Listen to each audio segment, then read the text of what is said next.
This is Neima Novetsky from ALHATORAH.org. Today we'll compare and contrast several commentators' takes on Moshe's leadership skills as we explore Shemot chapter 18 and the question of why Moshe was in need of Yitro's advice. The chapter describes an all too familiar situation. You go to a government office. There are interminably long lines. You wait and wait, slowly inching forward, wondering what is taking so long. As you get closer to the front, you see the problem. There's only one clerk available to deal with all the people. And you think to yourself, there must be a more efficient way of doing this. Why don't they just hire another employee? So too, in Shemot chapter 18, the children of Israel find themselves waiting online all day long to approach Moshe for judgment.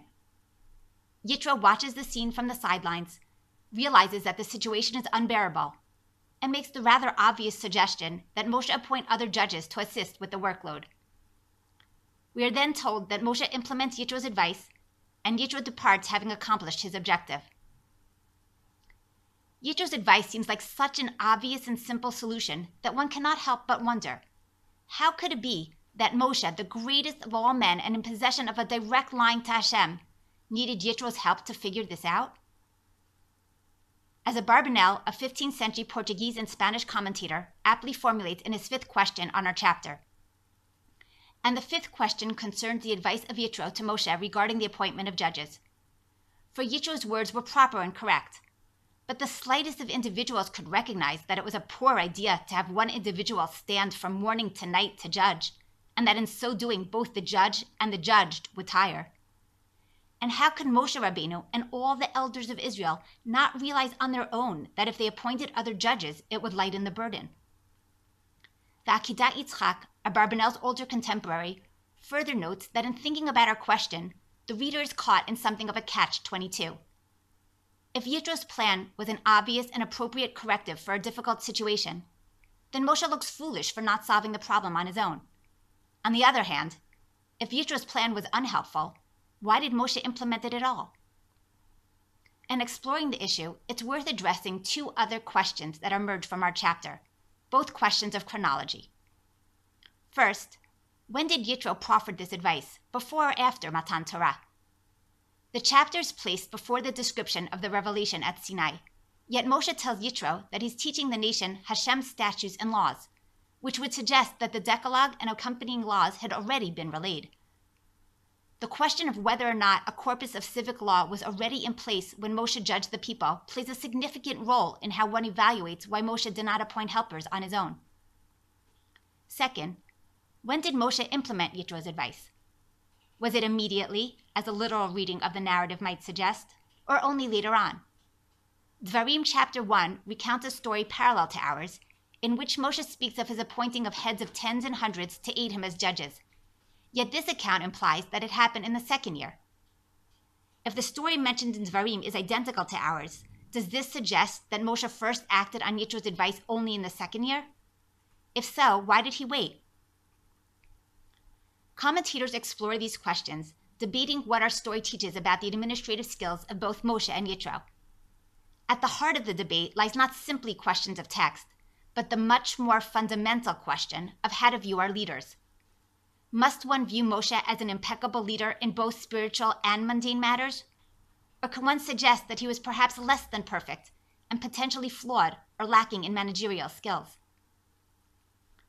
Ralbag, a 13th to 14th century Provençal commentator, takes the latter approach, suggesting that Moshe did indeed lack certain management skills and insights that Yitro was able to provide. Ralbag portrays Moshe as an ivory tower figure whose great spirituality and closeness to Hashem caused him to make errors of judgment in mundane matters. This is consistent with Ralbag's general tendency to acknowledge Moshe's imperfections and to attribute them to his great spirituality. Thus, for example, he similarly suggests that Moshe's speech impediment was not a physical disability, but a social one. Moshe had difficulty organizing his speech in a manner that was readily comprehensible to others due to the tremendous amount of time he spent getting close to Hashem, outside of human company. According to Ralbag, Yitro arrived and offered his advice only in the second year, by which point in time civil laws had already been given and Moshe would have already had ample opportunity to put a judicial system into place. For Ralbag, This magnifies Moshe's administrative shortcomings, and it highlights that Moshe did not think of Yitro's advice on his own. It's important to note, though, that Ralbag tempers this critique of Moshe with strong praise, lauding Moshe's wisdom and the completeness of his personality, presenting his willingness to listen to advice and correct his actions as a shining example to be emulated. Nonetheless, Ralbag's critique of Moshe aroused the ire of Abarbanel, who heatedly disputes Ralbag's claims, going even so far as to call them a lie. He writes, "Many have already spoken much about this matter, against the master of prophets, suggesting that he was lacking in civic leadership. And this is a lie, for the perfection of his ways demonstrates his knowledge of them. And how could it be that Hashem did not teach him this basic wisdom and understanding?"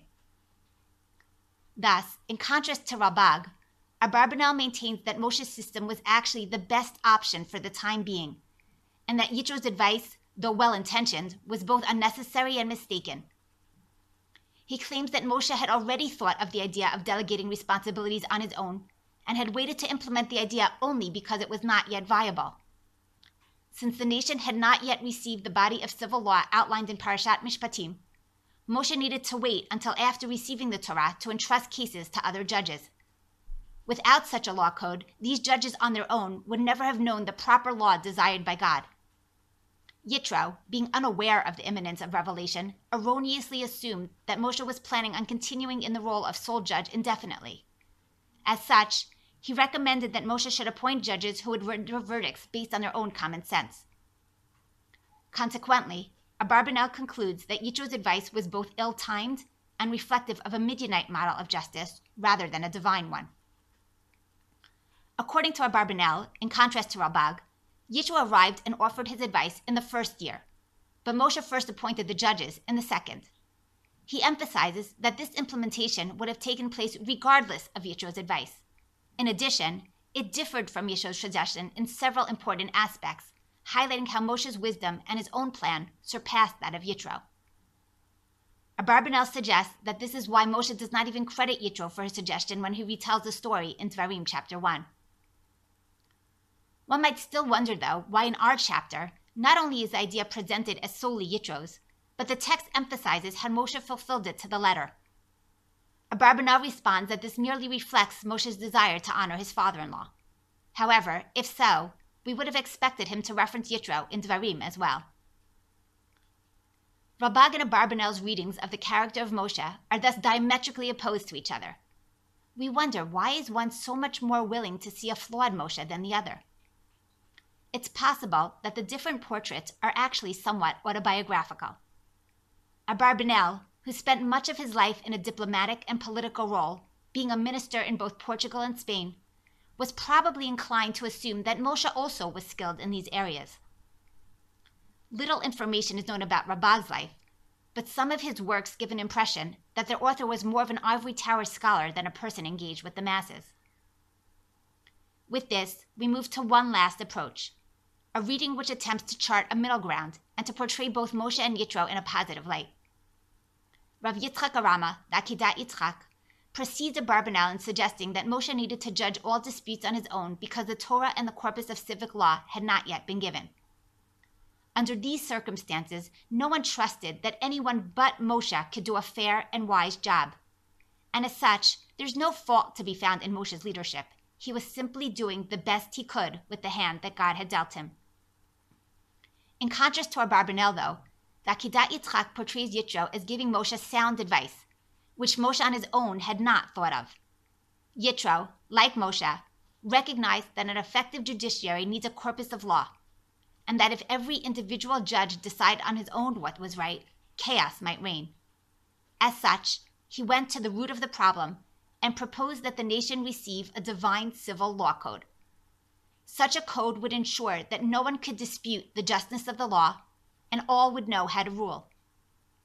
Rav Arama reads this into both Yitro's opening words, Shema b'koli, i'atzacha v'hi Elokim imach, listen to my words and may Hashem be with you, and also his closing statement, Im et hadavar hazeh ta'aseh, v'tzivacha Elokim v'yacholta amod. If this matter you do, and God commands you, you will be able to endure. Yitro tells Moshe, if Hashem is with you, meaning, If Hashem commands you and provides you with a divine code of law, then your problem will be solved. The Akedat Yitzchak suggests that until Yitro's advice, Moshe did not realize that Hashem was planning on bequeathing a divine code of civil law, and that Yitro was the first to conceive of this concept and recognize its desirability. While at first blush, this approach might be difficult to digest, in truth, the Torah was the first corpus to combine ritual prescriptions with civil legislation. All other ancient Near Eastern codes of civil law were established by the king and were separate from matters of religious worship. Thus, Rav Rama asserts that it was not at all inconceivable that Moshe might have originally thought that in civil matters, the nation would conduct themselves like all other nations, i.e., that there would be a separation of church and state. Cognizant of the novelty of his approach, Rav Rama points to parallel cases where Torah laws are given as a result of new circumstances, such as the need for Pesach Sheni or the inheritance of daughters. In these cases, too, it appears that Moshe had previously been unaware of the need to institute the laws, and that it was only in the aftermath of a specific request that the law was instituted. Thus, in contrast to both Rabag and Abarbanel, according to the Akedat Yitzchak, both Moshe and Yitro are capable leaders possessing administrative competence and leadership skills. Yitro's advice was innovative and solid, which is why Moshe implemented it as given. The fact that Moshe needed Yitro's counsel does not take away from Moshe's leadership. In fact, his willingness to listen to good advice is itself a sign of Moshe's wisdom.